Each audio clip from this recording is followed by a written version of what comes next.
Naninindigan ang Malacanang sa pagrespeto ni Pangulong Ferdinand R. Marcos Jr. sa due process.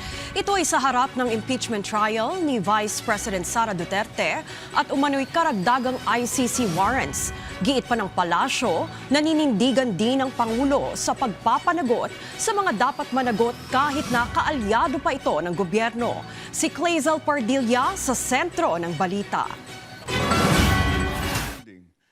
Hindi makikialam si Pangulong Ferdinand R. Marcos Jr. sa nakatakdang impeachment trial kay Vice President Sara Duterte. Ang Malacanang, ang palasyo at ang Pangulo ay hindi po magbibigay na anumang prejudgment. Ang mga ebidensya ay dapat na maisiwalat ng buo kapag nagkaroon na po ng impeachment trial. Sa Hulyo, inaasahang gugulong na ang impeachment trial sa bise na nag-ugat sa umano'y paglulustay ng bilyong-bilyong pisong confidential fund, hindi maipaliwanag na yaman, panunuhol at banta kay Pangulong Marcos Jr., First Lady Liza Arneta Marcos at dating House Speaker Martin Romualdez. Tao na po ang maghuhusga, maliban po of course sa mga senator judges. Sila na po ang maghuhusga kung ano po ang nilalaman ng mga ebidensya at kung dapat bang managot ang isang vice-presidente sa mga akusasyong ibinabato sa kanya.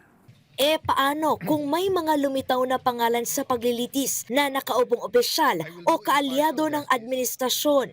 Isa sa itinataguyod ng administrasyon na ito ni Pangulong Marcos Jr. ay managot ang dapat na managot. Hindi po tutulugan kung may mga nangyari na pagtulog sa pagpapanagot ng mga sangkot sa mga nakaraang administrasyon, hindi po yan ang gagawin ng administrasyon na ito. Sinimulan niya pong magpaimbestiga ng tungkol sa korupsyon, dapat po ay magtuloy-tuloy po ito. Kahit na matapos ang kanyang termino, sana magtuloy-tuloy at yung dapat na managot ay hindi mapakawalan. Sa harap ng posibleng paglalabas ng karagdagang warrant of arrest ng International Criminal Court laban sa mga sinasabing co-perpetrators sa madugong laban kontra droga nakaraang administrasyon, nanindigan ang palasyo na ipatutupad ang kaparehong hakbang na umiral ng makipagtulungan ng Pilipinas sa Interpol upang harapin ni dating Pangulong Rodrigo Duterte ang kaso sa ICC. Kung ano man ang stance ng gobyerno sa ngayon, ganun pa rin po ang ipapatupad. Kung ano po ang mandato ng DOJ at nang naaayon sa batas, yun lamang po at walang iba-violate na rules ang ating gobyerno. Kumpiyansa naman ang Malacanang na hindi magdudulot ng negatibong epekto sa ekonomiya ng bansa ang matinding ingay sa politika.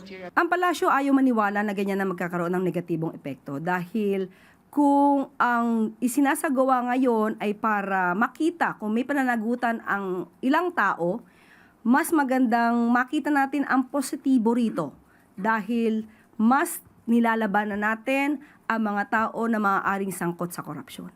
Wala rin anyang epekto ang bangayan sa politika sa mga legislative at economic agenda ng administrasyon ni Pangulong Marcos Jr. Ang economic team ay patuloy sa pagtatrabaho.